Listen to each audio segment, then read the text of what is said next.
brisket stuffed jalapeno poppers. You guys might know them as Texas Twinkies. Let's fire up the smoker. Let's go. First time making traditional Texas Twinkies. There's a comment that I get several times, depending on what video I do, that they don't have a big family. So for them to go out and smoke a whole brisket, just for leftovers, doesn't necessarily seem like it's a good idea for them. They want to do like a brisket point or flat separately, or they just avoid the whole thing together because it's a lot of work for them to do. At my local grocery store, and lo and behold, we found some pre-cooked brisket. So I thought, you know what? It's not necessarily a cheat step for me, but it could be for other people. So we have pre-smoked brisket here that you find just at your local grocery store. If you guys don't have it, you can always substitute pulled pork. Don't feel like you have to go out there and spend 40 to 100 bucks on a brisket. Smoke it for 12 to 16 hours, hold it overnight, blah, blah, blah, blah, blah. And it's also a fantastic way for this recipe to use your leftover brisket that you have already like pre-packaged, pre-sealed, pre-portioned from a previous brisket. Other than that, it should be an absolute fun cook. I know I'm gonna like it because I like all the ingredients in there, so let's get started. Easy enough. We have a block of cream cheese. We're just gonna open it up, sit it on a small sheet tray. If you wanna score this, you can. If not, just keep it just like this. Barbecue seasoning, cue that. Heavy dose of that. And just work it around and get all the sides. Little extra seasoning won't hurt it at all. Cooling rack upside down so that way it slides on the grates a little bit easier. Fresh jalapenos. A little trick, why our cream cheese is smoking, we're able to put our jalapenos on the smoker and that just softens up a little bit so that way when you wrap everything up, your jalapenos aren't like crunchy or raw. I like them when they're cooked. You know, I'm not a big fan of biting into them when they're crunchy. This will help that. Plus it adds just a little bit more flavor. All right, we've got the ironwood set at 250. Bring out big old Black Betsy. So I haven't used her in a long time, and this is one of the things that, you know, most owners out there need to do. You need to be able to use your pellets to get that those pellets through the auger. I don't know how often that is. Woo, she's smoking. Depends on the humidity and all that stuff. So I haven't used her in a while, so I'm glad she's up and purring. Smoking pecan pellets. Golly, that smoke is strong. Woo! That's what happens when you use a good pellet. 100% pecan shell. We talk about it all the time. I truly think like it's a top tier on its own when it comes to pellets. Absolutely love it. Let me show you the color real quick. Just something that you're not going to get from the woods themselves. This is 100% pure shell from the pecan. Absolutely love them. 10% off your first order. Check them out.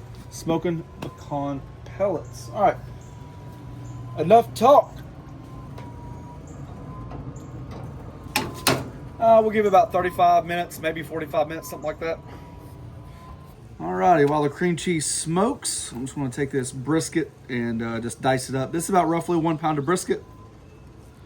I doubt we'll need it all, so we'll do about half a pound, see what happens. Obviously, we preach all the time, match the hatch. If your brisket's too big, it's not going to fit inside the jalapeno popper. So you might have to cross-section it. Just to be brutally honest, I'm not super impressed with this brisket. I feel like even my bad brisket could be better than this brisket.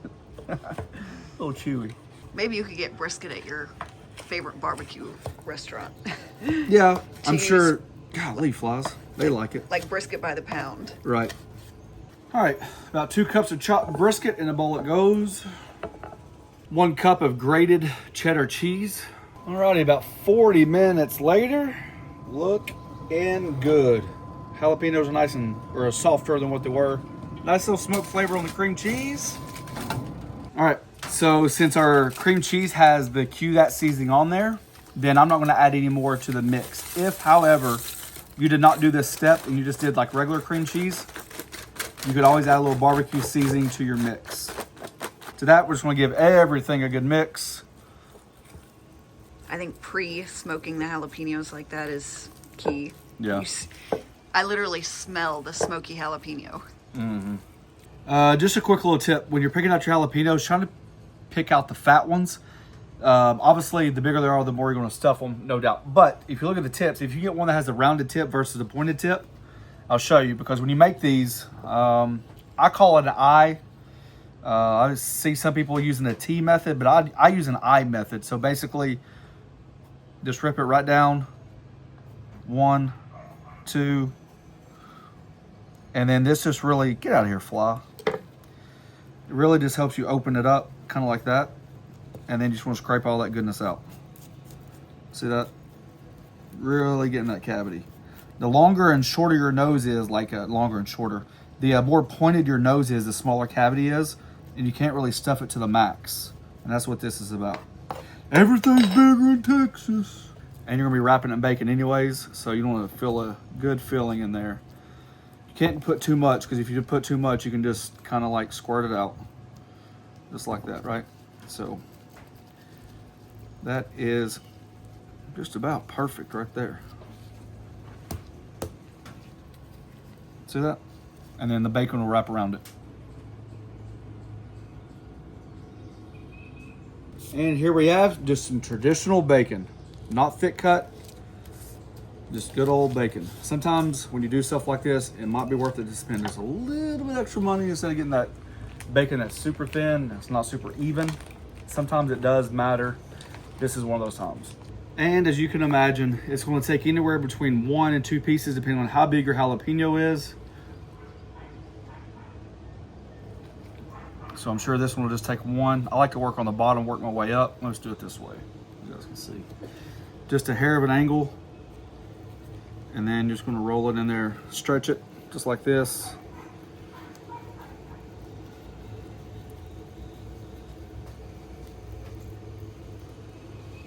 Toothpick them, pin them, however you do it. And there we go. I'm gonna get these knocked out and then we'll season them up. When you got them all rolled, we're just gonna come in here with a little cue that seasoning around the edges. Just like that, see that? On your nice little fancy dancy cooling rack. And back on the grill it goes. Woo, smoke fest.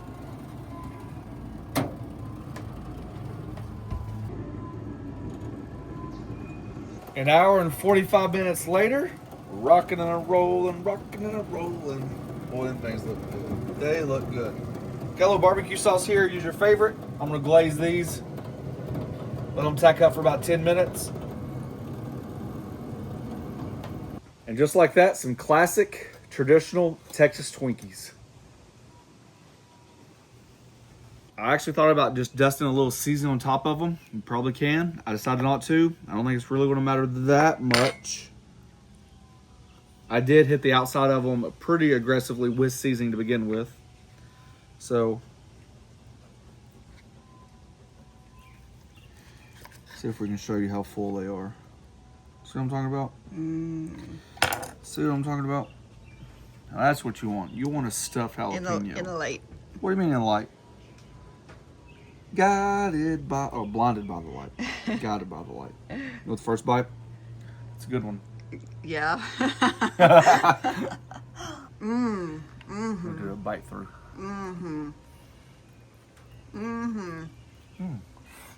Oh, spicy. Ooh, that's got some heat. That gum. That's got some heat. Them jalapenos are popping. Golly. Ooh, I feel like you scraped a lot of stuff out too. That's burn going in and burn going out. Wow. Well, let's cut into another one. Let's cut into one of these big daddies. I mean, obviously they're good. Yep, they are. I really like the balance of the barbecue sauce. I do think that I could probably, it's so hard to know if you could have added more brisket. Because when it was all said and done, we didn't really have much filling left. That's pretty good right there. Look at that. That's how you fill a pepper. Golly, that son of a gun. It's a hot jalapeno. I wonder just because they were so big. That Scoville unit is ghost pepper or something. Now look, there's no doubt I give you a hard time with spicy food. But my tongue in the back of, golly. I'm going to try another one. If it's as spicy, then we're in trouble. Because I planned on eating all these. If they're not, and it was a one-off, then I can understand it. Golly dang. I need milk. It's gotta be a run. That batch of peppers is hot. I mean, there's a mild and there's a hot, and I don't know if I've ever had a jalapeno that hot. I ain't eating no. I'm cutting the video. Jeez, and things are smoking hot. Golly. About to cry. Thanks for watching. Don't forget to press that subscribe button, pound the notification button, share with your friends. Peace. Let's get you some milk, Big Daddy. Jeez. They are dang good, though. I mean, look at that. Look at that.